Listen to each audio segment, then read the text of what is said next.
آج ایک اور اہم موضوع کے ساتھ آپ کی خدمت میں حاضر ہیں۔ آج ہم حضرت اسماعیل علیہ السلام اور ان کے بھائی حضرت اسحاق علیہ السلام کے حوالے سے گفتگو کریں گے۔ معزز ناظرین گرامی، حضرت ابراہیم علیہ السلام کے کئی بیٹے تھے، ان میں سے سب سے زیادہ مشہور دو بھائی ہیں، اسماعیل علیہ السلام اور حضرت اسحاق علیہ السلام، جو عظیم نبی اور رسول ہیں۔ ان میں سے عمر میں بڑے اور عظمت اور شان میں برتر وہ ہیں جو ذبیح اللہ یعنی حضرت اسماعیل علیہ السلام ہیں۔ حضرت ابراہیم علیہ السلام کے بڑے بیٹے حضرت اسماعیل علیہ السلام اور چھوٹے بیٹے حضرت اسحاق علیہ السلام تھے۔ خانہ کعبہ حضرت ابراہیم علیہ السلام اور حضرت اسماعیل علیہ السلام نے آج سے 4000 سال قبل تعمیر کیا تھا۔ البتہ کچھ حوالوں سے پتہ چلتا ہے کہ اسی جگہ حضرت نوح علیہ السلام نے کعبہ تعمیر کیا تھا۔ حضرت ابراہیم علیہ السلام نے فلسطین کے علاقے بیت المقدس میں بھی عبادت گاہ بنائی۔ حضرت اسحاق علیہ السلام بھی وہاں عبادت کرتے رہے، مگر حج کے لیے وہ مکہ مکرمہ میں خانہ کعبہ ہی جاتے تھے، جو حضرت ہاجرہ علیہ السلام کے بطن سے پیدا ہوئے ہیں۔ اللہ تعالیٰ نے حضرت ابراہیم علیہ السلام کو حضرت ہاجرہ علیہ السلام کے بطن سے حضرت اسماعیل علیہ السلام جیسا فرزند عطا فرمایا۔ خانہ کعبہ کی تعمیر سے پہلے حضرت ابراہیم علیہ السلام فرمان الہی کی تعمیل کرتے ہوئے شیر خوار بچے اسماعیل اور ان کی والدہ حضرت ہاجرہ علیہ السلام کو لے آئے، جہاں اب حرم ہے۔ انہیں ایک مشک پانی اور چند سیر کھجوریں دے کر جانے لگے تو حضرت ہاجرہ علیہ السلام نے پوچھا، آپ ہمیں کس کس سپرد کر کے جا رہے ہیں؟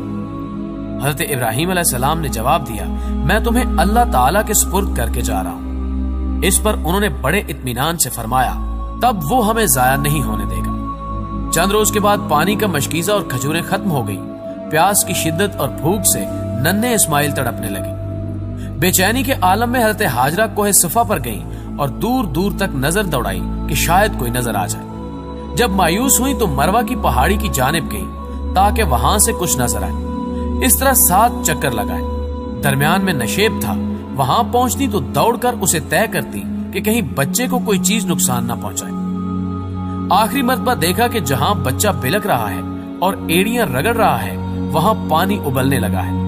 دوڑ کر اس ابلتے ہوئے پانی کے ارد گرد مٹی کی ایک بنی بنا دی اور کہا، زمزم ٹھہر جا ٹھہر جا، اس اندیشے سے کہ کہیں یہ بہہ نہ جائے۔ ناظرین گرامی، حضور سرور عالم صلی اللہ علیہ وآلہ وسلم نے فرمایا کہ اے اللہ ام اسماعیل پر رحم فرما، اگر وہ جلدی نہ کرتی اور اس کے گرد مٹی نہ بناتی تو زمزم ایک بہت بڑا چشمہ ہوتا۔ حضرت ہاجرہ علیہ السلام جب دشت و بیاباں میں تنہا بے یار و مددگار اور پیاسی تھی اور کوئی وسیلہ بن نہیں پا رہا تھا تو اللہ سبحانہ و تعالیٰ نے فرشتوں کو زمین پر بھیجا۔ فرشتوں نے حضرت ہاجرہ کو کہا کہ آپ اندیشہ نہ کریں، یہاں کے رہنے والوں کو پیاس کی تکلیف نہ ہوگی، کیونکہ یہ ایک ایسا چشمہ ہے جس سے اللہ تعالیٰ کے مہمان اپنی پیاس بجھائیں گے۔ نیز اس فرشتے نے یہ بھی کہا کہ اس بچے کا باپ آئے گا اور دونوں باپ بیٹا اللہ تعالیٰ کا گھر تعمیر کریں گے، اور یہ وہ جگہ ہے جہاں گھر تعمیر ہوگا۔ کچھ عرصہ خوش بخت ماں اپنے سعادت مند بچے کے ساتھ وقت بسر کرتی رہی۔ اس دوران قبیلہ جرہم کا ایک قافلہ جو کہ ملک شام کی طرف جا رہا تھا، اس کا ادھر سے گزر ہوا۔ قافلے والوں نے یہاں کے خشک پہاڑوں میں پرندوں کو چہچہاتے سنا تو کہنے لگے کہ ان پرندوں سے معلوم ہوتا ہے کہ یہاں پانی ہے۔ کیا تم میں سے کسی کو علم ہے کہ اس وادی میں پانی کا کوئی چشمہ ہے؟ سب نے لا علمی کا اظہار کیا۔ چنانچہ وہ پہاڑی پر چڑھے، دیکھا کہ وادی میں میٹھے پانی کا چشمہ ابل رہا ہے۔ ایک خاتون اپنے کمسن بچے کے ساتھ وہاں سکونت پذیر ہے۔ انہوں نے اس خاتون سے درخواست کی کہ وہ انہیں یہاں قیام کرنے کی اجازت دے دے۔ وہ ان کی تنہائی میں ان کے انیس ثابت ہوں گے اور چشمے کی مالک وہی ہوں گی۔ چنانچہ آپ نے بنو جرہم کے اس قافلے کی درخواست قبول کرتے ہوئے انہیں یہاں رہنے کی اجازت دے دی۔ اس عظیم البرکت شہر کے حضرت ہاجرہ علیہ السلام اور حضرت اسماعیل علیہ السلام کے بعد پہلے مکین یہی لوگ تھے۔ معزز خواتین و حضرات، اللہ تعالیٰ نے حضرت اسماعیل علیہ السلام کی تعریف کرتے ہوئے آپ کے یہ اوصاف قرآن پاک میں بیان کیے ہیں کہ آپ حلم اور صبر والے تھے، وعدے کے سچے اور نماز کے پابند تھے۔ آپ اپنے گھر والوں کو بھی نماز کا حکم دیتے تھے تاکہ عذاب سے بچا سکے، اور دوسروں کو بھی یہی دعوت دیتے تھے کہ اللہ رب العالمین ہی کی عبادت کریں۔ سورہ مریم کی آیت نمبر 54 تا 55 میں ارشاد ربانی ہے، اور کتاب میں اسماعیل کا بھی ذکر کرو، وہ وعدے کے سچے اور ہمارے بھیجے ہوئے نبی تھے اور اپنے گھر والوں کو نماز اور زکوٰۃ کا حکم دیتے تھے اور اپنے پروردگار کے ہاں پسندیدہ اور برگزیدہ تھے۔ حضرت اسماعیل علیہ السلام کی پہلی شادی بنی جرہم کی ایک خاتون سے ہوئی، جس کو آپ علیہ السلام نے حضرت ابراہیم علیہ السلام کے فرمان کے مطابق طلاق دے دی۔ دوسری خاتون جن کا آپ سے نکاح ہوا، ان کا تعلق بھی قبیلہ بنی جرہم سے تھا۔ ان کا نام السیدہ بنت مزاز بن عمرو الجرمی تھا۔ ان کے بدن سے آپ کے 12 فرزند پیدا ہوئے۔ ان کے نام یہ ہیں: نابت، کیدر، ادبیل، میشا، مسما، دما، ماس، ادد، وطور، نفیس، تما، کیدمان۔ ان کے علاوہ آپ کی ایک صاحبزادی بھی تھی۔ جب آپ کی وفات کا وقت قریب آیا تو آپ نے اپنے بھائی حضرت اسحاق علیہ السلام کو وصیت کی کہ ان کی بیٹی کی شادی اپنے بیٹے عیسو سے کریں۔ آپ کی عمر 130 سال بتائی جاتی ہے۔ اللہ تعالیٰ نے آپ کو امالیک اور قبائل یمن کے لیے نبی بنا کر مبعوث فرمایا۔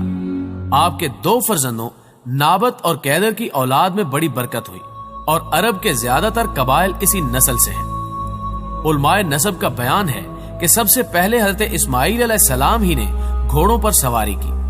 اس سے پہلے گھوڑے آزاد جنگلی جانوروں میں شامل تھے، تو آپ نے انہیں پالتو بنایا اور ان پر سواری فرمائی۔ سب سے پہلے آپ ہی ہیں جنہوں نے فصیح و بلیغ عربی میں کلام فرمایا۔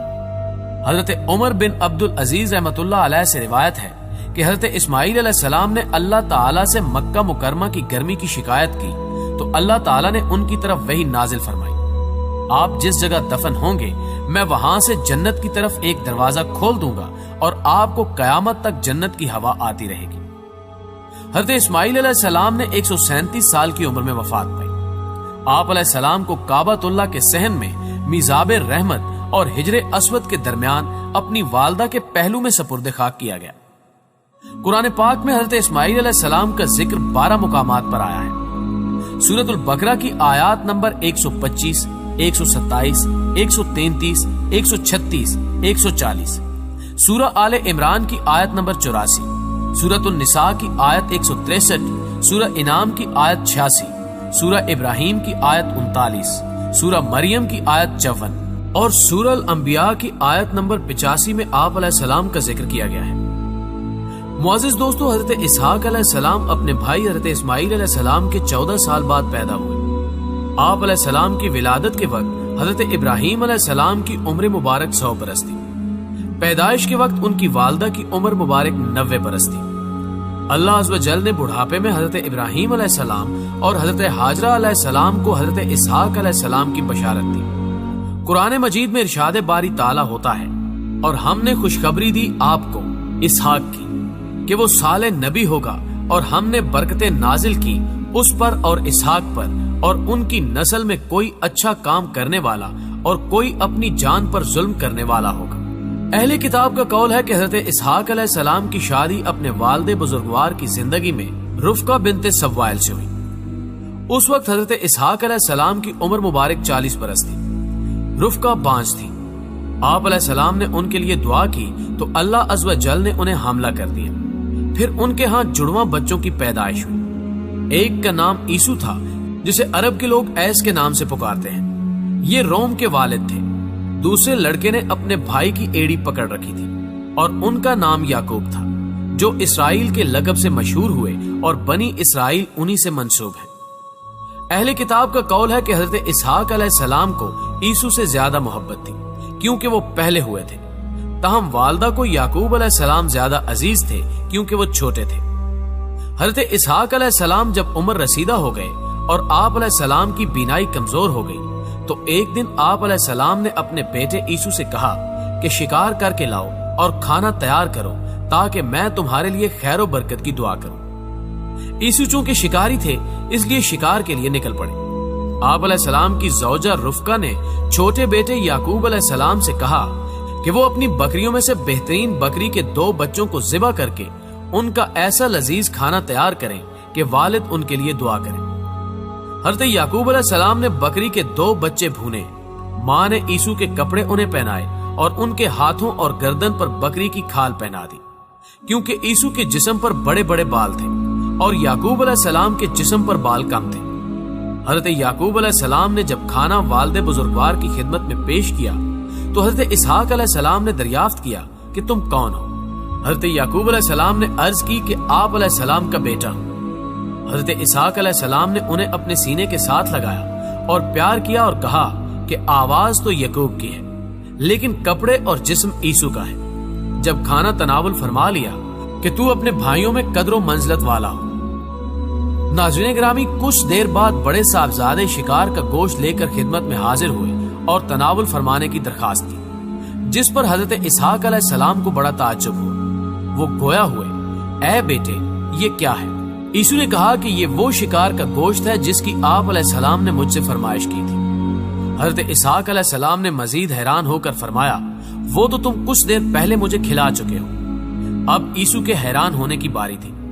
بولے، ابا جان میں تو ابھی شکار کا گوشت لے کر آپ کی خدمت میں حاضر ہوا ہوں، اس سے پہلے تو میں نہیں آیا۔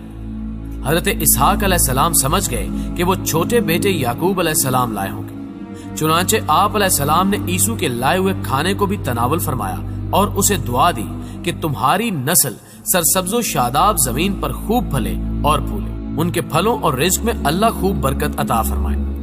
عیسو کو اپنے بھائی یعقوب علیہ السلام کا سبقت لے جانا اور پہلے دعائیں لے لینا سخت ناگوار گزرا اور وہ یعقوب علیہ السلام کے دشمن بن کر ان کی جان کے درپے ہو گئے۔ والدہ نے جب عیسو کے غم و غصے کو دیکھا تو انہیں خوف محسوس ہوا اور انہوں نے چھوٹے بیٹے یعقوب علیہ السلام سے کہا کہ تم فوری طور پر شام چھوڑ کر اپنے ماموں کے پاس حران چلے جاؤ، مجھے ڈر ہے کہ عیسو تمہیں قتل نہ کر دے۔ جب بھائی کا غصہ ختم ہوگا تو میں تمہیں واپس بلوا لوں گی۔ حضرت عیسیٰ علیہ السلام کو بھی معاملات کی نزاکت کا احساس تھا، چنانچہ انہوں نے اس فیصلے کی حمایت کرتے ہوئے حضرت یعقوب علیہ السلام کو فوری چلے جانے کا مشورہ دیا۔ حضرت یعقوب علیہ السلام والد اور والدہ سے دعائیں لے کر ملک شام سے ہجرت کر گئے۔